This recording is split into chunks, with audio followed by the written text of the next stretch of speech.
আসসালামু আলাইকুম। আমি আপনাদের সাথে আছি Hussain Mezba. Facebook pixel and conversion API এর দ্বিতীয় পর্বে আপনাকে স্বাগতম।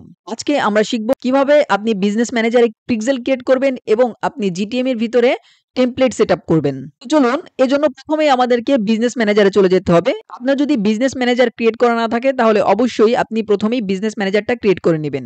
আমি সরাসরি আমার বিজনেস ম্যানেজার আমি ওপেন করছি। গুগলে গিয়ে আপনি সার্চ করবেন business.facebook.com। দেখতে পাচ্ছেন এখানে আমাদের পেজটা চলে আসছে। আমরা যে কাজটি করব এখান থেকে আমরা সেটিংস এ চলে যাব। নিচের দিকে সেটিংস অপশন রয়েছে, আমরা সেটিংস এ ক্লিক করে দিচ্ছি। সেটিংস এ আসার পরে আমরা এখান থেকে এখন একটা পিক্সেল ক্রিয়েট করব। তবে আমি পিক্সেল ক্রিয়েট করার জন্য আমি অন্য একটি অ্যাকাউন্ট চুজ করে নিচ্ছি। এখান থেকে আমরা ওয়েব ফোল্ডার্স যেটি রয়েছে এটা আমাদের এজেন্সির বিজনেস অ্যাকাউন্ট, আমি সেটি ওপেন করে নিচ্ছি। ওকে ভিউয়ার্স, আমি আমার বিজনেস ম্যানেজারে চলে এসেছি। বিজনেস ম্যানেজারে আসার পরে আপনি একটু স্ক্রল আপ করবেন।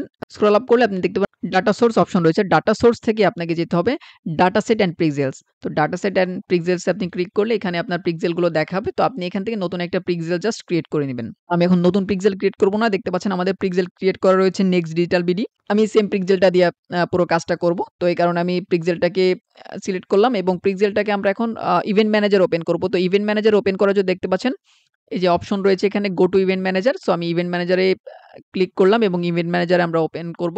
সো দেখতে পাচ্ছেন ইভেন্ট ম্যানেজারে চলে এসেছি এবং এখানে যদিও আগেও কাজ করা হয়েছে এই কারণে বিভিন্ন ডাটা দেখাচ্ছে। আমরা পিক্সেলটা ক্রিয়েট করে আমরা ইভেন্ট ম্যানেজার ওপেন করে ফেললাম। আজকের ভিডিওতে আমরা ক্রিয়েট করে ফেললাম আমাদের বিজনেস ম্যানেজার থেকে পিক্সেলটা। এরপরে আমরা চলে যাব আমাদের জিটিএম এ এবং জিটিএম এ যাওয়ার পরে এখন এখান থেকে আমাদের পিক্সেল এবং হচ্ছে আমাদের ইভেন্ট আইডিটা আমরা জাস্ট সেটআপ করব। তো এই দুইটা সেটআপ করার জন্য আমরা প্রথমেই চলে আসব টেমপ্লেট সেকশনে। টেমপ্লেট ক্লিক করার পরে আমরা ট্যাগ টেমপ্লেটে এখানে সার্চ করব। আমরা ট্যাগ টেমপ্লেট ওপেন করে আমরা এখানে সার্চ করব ফেসবুক পিক্সেল লিখে। সো দেখতে পাচ্ছেন ফেসবুক পিক্সেল, আমরা এটাকে ওয়ার্কস্পেসে এড করে নিব। এড টু ওয়ার্কস্পেসে ক্লিক করছি। তারপরে নিচে এড ক্লিক করতে হবে। দেখতে পাচ্ছেন এখানে ফেসবুক পিক্সেলটা ট্যাগ টেমপ্লেটে আমরা এড করে নিলাম। এরপরে দেখতে পাচ্ছেন ভেরিয়েবল টেমপ্লেট রয়েছে। এই ভেরিয়েবল টেমপ্লেটে আমরা এখানে সার্চ করব এখানে ইভেন্ট আইডি। প্রথমে যে অপশনটি রয়েছে সেই অপশনটিতে আমরা জাস্ট এড টু ওয়ার্কস্পেস করে নিব এবং এটা এড করে দিলাম। দেখছেন আমাদের ফেসবুক পিক্সেল এবং ইভেন্ট আইডি এই দুইটা কিন্তু আমাদের এড করা হয়ে গেছে। এখন আমরা একটা ভেরিয়েবল ক্রিয়েট করব।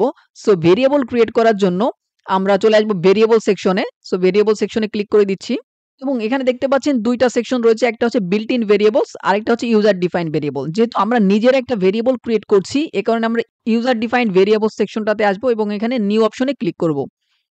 নিউ অপশনে ক্লিক করার পরে আমরা এখানে কি ভেরিয়েবল ক্রিয়েট করতে চাচ্ছি, আমরা এখানে মূলত আমাদের ফেসবুক পিক্সেল আইডিটা আমরা ভেরিয়েবলে রাখতে চাচ্ছি।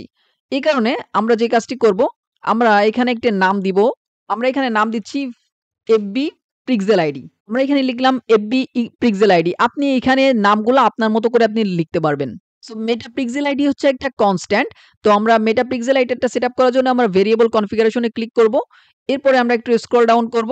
স্ক্রল ডাউন করলে আমরা দেখতে পাবো কনস্ট্যান্ট অপশন পেয়ে গেলাম। কনস্ট্যান্ট অপশনে ক্লিক করব। এবার দেখতে পাচ্ছেন এখানে ভ্যালু দিতে বলছে। তো এখানে কোন ভ্যালুটা দিতে হবে আমাদের? মেটা পিক্সেল আইডিটা আমাকে এই ভ্যালুতে এখানে বসাতে হবে। সো এটা আমরা কোথায় পাবো? এটা মূলত আমরা পাবো ইভেন্ট ম্যানেজার থেকে। সো আমরা ইভেন্ট ম্যানেজারে চলে যাচ্ছি এবং এখানে দেখতে পাচ্ছেন এই আইডিটা হচ্ছে আপনার পিক্সেল আইডি। সো এটাকে জাস্ট আমি কন্ট্রোল সি দিয়ে কপি করে নিলাম। এরপর আমরা ট্যাগ ম্যানেজারে এসে আমরা ভ্যালুতে পেস্ট করে দিলাম। আর কিছু করতে হবে না। এরপরে আপনি সেভে ক্লিক করে দিবেন। তাহলে আমরা আজকের এই পর্বে আমরা ৩ টা কাজ করলাম। আমরা টেমপ্লেট এড করলাম। আমরা এখানে ২ টা টেমপ্লেট এড করেছি। একটা ট্যাগ টেমপ্লেট, আরেকটা হচ্ছে variable templates. So tag template আমরা ফেসবুক পিক্সেল এবং ভেরিয়েবল টেমপ্লেটে আমরা ইভেন্ট আইডিটা এড করেছি এবং আমরা সর্বশেষ যেটা করলাম একটা ভেরিয়েবল ক্রিয়েট করলাম। আমাদের এফবি পিক্সেল আইডি নামে আমরা একটা ভেরিয়েবল ক্রিয়েট করেছি। তো আজকে এ পর্যন্তই। পরবর্তী পর্ব দেখার জন্য আপনাকে আমন্ত্রণ জানাচ্ছি। সবাই সুস্থ থাকবেন, ভালো থাকবেন। আল্লাহ হাফেজ।